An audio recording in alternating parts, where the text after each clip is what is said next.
अब इस प्रॉब्लम को सोल्यूशन क्या है? जैसे फॉर एग्जांपल एक बार आपको सिगरेट की लत लग गई, तब अगर आप एक क्वेश्चन पूछोगे तो आपके लिए सिगरेट को छोड़ना, अगर मानो आपको 10 साल हो गए सिगरेट पीते हुए, अब एकदम से सिगरेट को छोड़ना बहुत ही मुश्किल है। मैं बोलता हूं आसान है, लेकिन इतना आसान नहीं है, क्योंकि बायोलॉजिकली आपकी जो ब्रेन है वो मांगेगी उस चीज को। अब सिर्फ साइकोलॉजिकली आप क्रेव नहीं कर रहे सिगरेट के लिए, बायोलॉजिकली भी वो क्रेविंग उठेगी अंदर से। जैसे भूख लगती है, प्यास लगती है, वैसे ही निकोटिन मांगेगी आपकी जो ब्रेन है। तो इसका सोल्यूशन क्या है? जब भी कोई गलत काम करने की शुरुआत कर रहे हो, आपको पता है कि वो सही है गलत है, तभी आपने क्वेश्चन पूछा, आपको पता है कि मैं यहां पर गड़बड़ कर रहा हूं। अब वो गड़बड़ क्या हो सकती है? टाइम खराब कर रहा हूं। एक बार आदत पड़ गई टाइम खराब करने की, उसके बाद बहुत मुश्किल हो जाएगा उसको छोड़ना। बहुत लेकिन अगर शुरुआत हो रही है टाइम खराब करने की, वहीं रोक लिया, पहली सिगरेट पे आप रुक गए, तो बच जाओगे। मैं आपको संदीप जी को ऐड करता हूं, ये बिल्कुल फैंटास्टिक बात बोली इन्होंने, बहुत जबरदस्त बात बोली। एक गुरु और एक चेला कहीं से ट्रेवल कर रहे थे, राइट, कोई जंगल टाइप जगह थी, तो गुरु ने बोला इसको उखाड़ दो। क्या उखाड़ दो? वो छोटा सा पौधा सा लगा था, इतना सा उंगली जितना बाहर आया था। तो बच्चे ने बोला कौन सी बात है, खट से उखाड़ दिया। हाँ। थोड़ा सा और आगे गए तो 2-2.5 फुट का एक छोटा सा पेड़ था। गुरु ने बोला इसको उखाड़ दे। उसने थोड़ा सा जोर लगाया, वो भी उखाड़ दिया। फिर 4-5 फुट लंबा पेड़ था। गुरु ने बोला अब इसको उखाड़ दे। थोड़ी सी उसको मेहनत लगी, लेकिन उसने फाइनली उसको भी रिमूव कर दिया। अब एक बरगद का पेड़ था करीब 20 फीट ऊंचा। गुरु ने बोला अब इसको उखाड़। बोला महाराज कैसी बातें करते हुए, कैसे उखड़ेगा? बोला यही सिखाना चाह रहा था कि एक बार जड़ें गहरी हो जाए ना, तो उसको उखाड़ना बहुत मुश्किल होता है।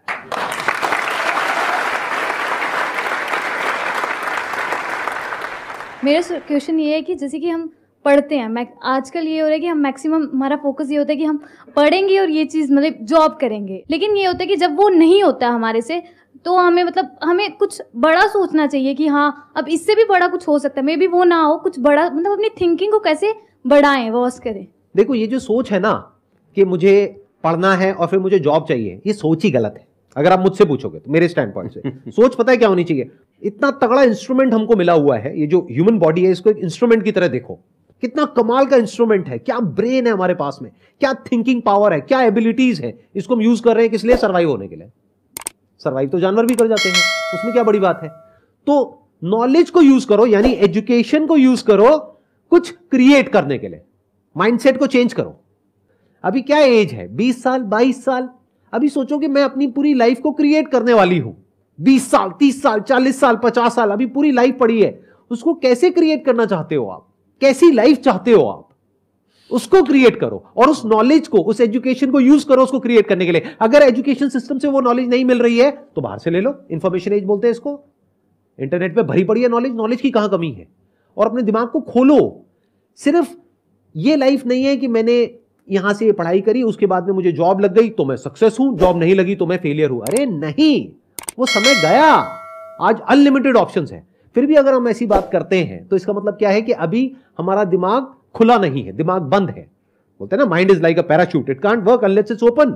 तो दिमाग को खोलो, देखो दुनिया में क्या क्या हो रहा है। Job is not the only way to make money, there are lot of ways to make money. You must have that capability to create something of value for the society, for the world. अगर आप ऐसा कुछ कर सकते हो तो दुनिया तैयार है आपको पैसा देने के लिए। आप इसको ऐसे देखो, मैं आपसे एक क्वेश्चन पूछता हूं। आपकी लाइफ में मानो कोई बहुत बड़ी प्रॉब्लम है और वो किसी पर्टिकुलर प्रोडक्ट से या सर्विस से सॉल्व हो जाती है, आप पैसे दोगे या नहीं दोगे? देंगे। दोगे ना? तो और लोग भी तो आपको देंगे। इसी को तो बिजनेस बोलते हैं। मेरा एक वीडियो है, अगर टाइम मिले तो देखना, कि इस दुनिया में जंगल का शेर बनना, सर्कस का नहीं। शेर तो सर्कस में भी रहता है ना। अब वो जो चाबुक वाला ना उसको नचाता है, आग में से भी कूदने को बोलता है तो बेचारा कूद जाता है। उसको सिर्फ सहूलियत ये होती है कि उसको टाइम पे खाना मिल जाता है बस।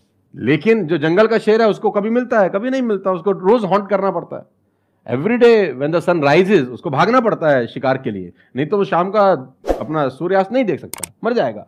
डेली भागना है, डेली दौड़ है, डेली लड़ाई है, डेली जंग है उसकी। लेकिन सर्कस के साथ कोई जंग है ऐसी नहीं। उसको धूप की तकलीफ नहीं है, धूप उसको पड़ेगी नहीं, बारिश उस पर आएगी नहीं, सेफ सिक्योर है, मस्त रह रहा है, उसकी टेक केयर हो रही है। लेकिन साला कोई जिंदगी है?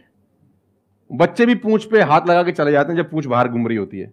अब यही पिंजरा हटा दो, अब बच्चे को बोल हाथ लगाइयो, है ना? तो जिंदगी में बनना तो जंगल का शेर बनना, चैलेंजेस होने चाहिए। आराम से 2 टाइम का खाना मिल जाएगा, वो तो सर्कस वाली कहानी है, मुझे सूट नहीं करती। जंगल में रहे, खाना मिलेगा नहीं मिलेगा लेकिन शान से जिएंगे। 100 साल की नालायक जिंदगी से 30 साल की साले शानदार जिंदगी ज्यादा अच्छी है।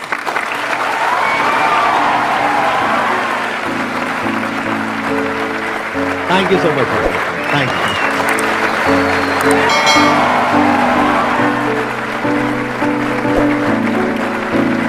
चलो, मैंने अपने चैनल के लिए कभी नहीं बोला सब्सक्राइब करने के लिए, इनके चैनल के लिए मैं बोलता हूँ like, comment, share and subscribe.